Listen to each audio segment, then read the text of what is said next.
ஆகவே எங்களுடைய நோக்கமும் எங்களுடைய விருப்பமும் எங்களுடைய குறிக்கோளும் கலைஞர் குடும்பம் தான் இந்த நாட்டை ஆள வேண்டும், கலைஞர் குடும்பம் தான் கட்சியை நடத்த வேண்டும் என்ற ஒரு பெரிய நோக்கத்தோடு நாங்கள் பணிபுரிகிறோம்.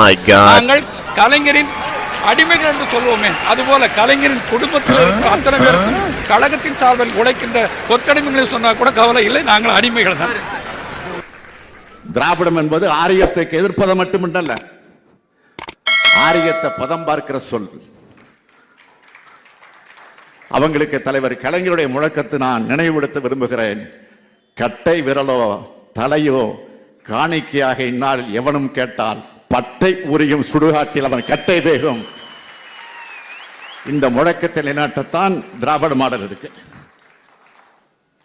திராவிட மாடல் ஆட்சி என்பது மனுநீதியை மாற்றி மக்களுக்கு சமநீதி, சமூக நீதி, சம வாய்ப்பை உறுதி செய்யும்.